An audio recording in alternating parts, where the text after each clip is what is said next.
Oke baik, Assalamualaikum warahmatullahi wabarakatuh. Bapak Ibu guru yang terhormat, jumpa lagi di channel Guru Abad 21, channelnya para guru Indonesia. Konsisten menyampaikan info valid, komitmen melawan berita hoax.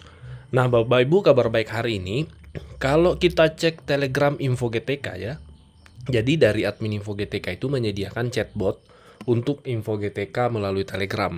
Nah, tadi barusan kami cek itu tanggal proses terakhir bukan lagi bulan 6, tapi di sini data Anda tercatat tanggal 7 bulan 7 2027. Artinya sudah mulai mengcover data di bulan Juli, Bapak Ibu.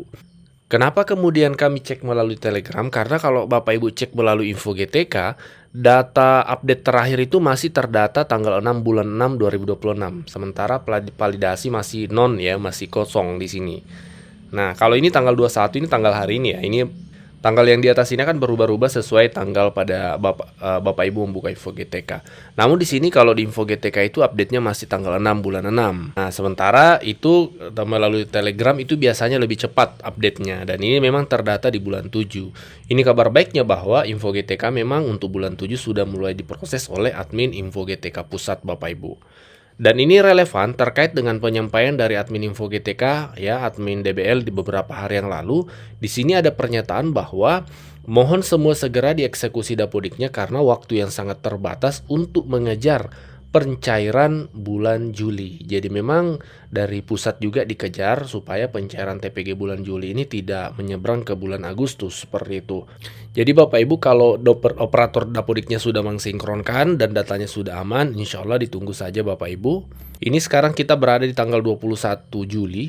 Bapak Ibu jadi mungkin besok atau ya Kamis itu sudah mulai validasi data cut off Bapak Ibu, dan diharapkan pekan ini sampai hari Sabtu paling tidak itu sudah valid, kemudian sudah terbit SKTP sehingga rekom bisa dilayangkan segera. Kalau kita lihat kondisi dan statusnya saat ini Bapak Ibu, ini diperkirakan estimasinya itu pencairannya antara tanggal 29 Juli sampai 31 Juli. Ya, antara hari Rabu sampai Jumat pekan depan Bapak Ibu.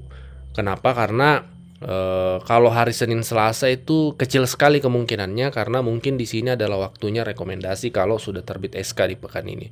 Jadi ini tersisa Bapak Ibu perkiraannya ini antara 29 sampai 31 hari Rabu sampai hari Jumat pekan depan Bapak Ibu. Semoga ini terkejar.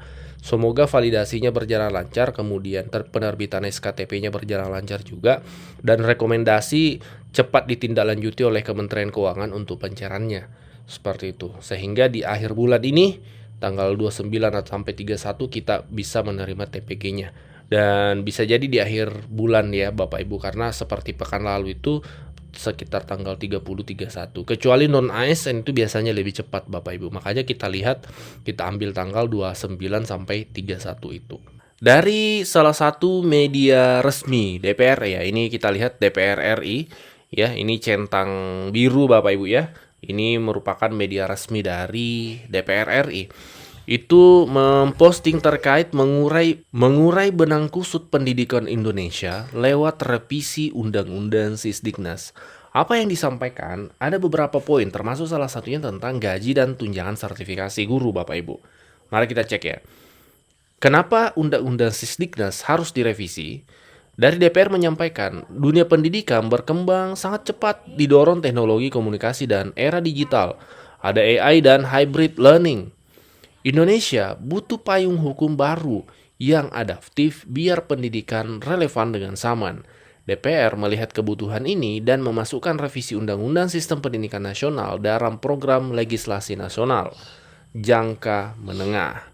Nah, kemudian selama undang-undang yang berkaitan dengan pendidikan terpencar di berbagai regulasi, dampaknya tumpang tindih aturan sering jadi perkara menyusun kebijakan yang tepat.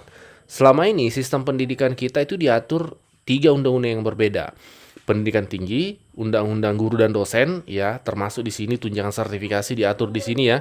Undang-Undang Guru dan Dosen 2005, kemudian Undang-Undang Sistem Pendidikan Nasional 2003. Nah, kemudian ada yang menarik nih, ya, poin yang diangkat ya. Di sini salah satunya wajib belajar 13 tahun. Jadi nanti 1 tahun di PAUD, 12 tahun dari SD sampai SMA. PAUD diwajibkan buat bangun fondasi kognitif sejak anak di golden age.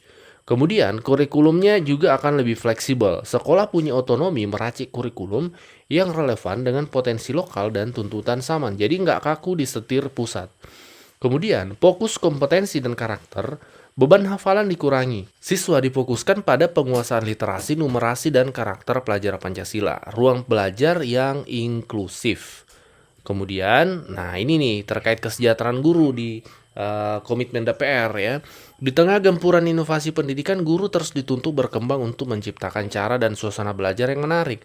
Sayangnya, tuntutan ini tidak sejalan dengan kesejahteraan yang mereka layak dapatkan. Revisi ini itu menjadi solusi, bukan ancaman buat guru. Poin pentingnya, pertama, jaminan penghasilan.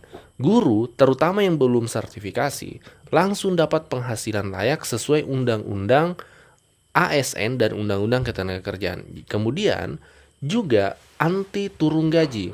Tidak boleh ada satupun guru yang saat ini sudah menerima tunjangan profesi mengalami penurunan pendapatan karena revisi ini.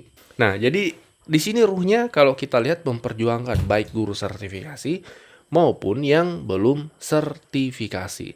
Jadi kata Ketua Komisi 10 ya, Bu Hetifa, kami ingin menegaskan bahwa profesi guru adalah guru juga tentu saja harus memenuhi standar kompetensi profesional yang tetap dan menjalani pendidikan, sertifikasi, dan perkembangan berkelanjutan.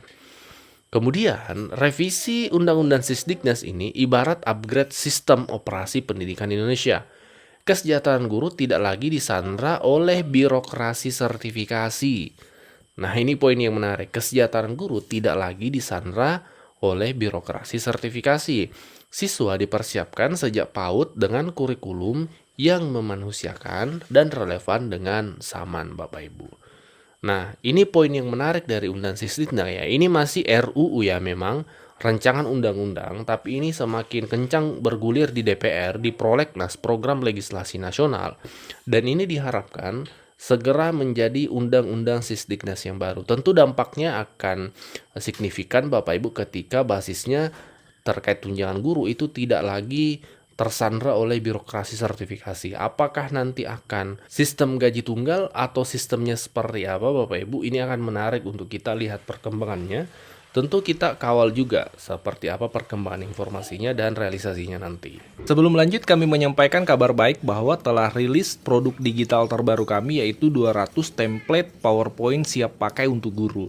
Guru-guru kan sering tuh butuh PowerPoint untuk memaparkan materi di kelas. Namun kadang bingung karena PowerPoint-nya kurang menarik, flat, dan tidak variatif. Nah, 200 template PowerPoint siap pakai ini akan membantu guru-guru sehingga Bapak Ibu tidak perlu mendesain dari awal, sudah ada template-nya, tinggal Bapak Ibu sesuaikan. Ini cocok untuk semua jenjang ya, mulai dari TK, SD, SMP, SMA, sederajat Bapak Ibu. Jadi Bapak Ibu cuma sekali beli bisa dipakai seterusnya sampai Bapak Ibu pensiun. Jadi silahkan dipesan 200 template PowerPoint siap pakai untuk guru ini di nomor WA admin kami 0823 1332 0383.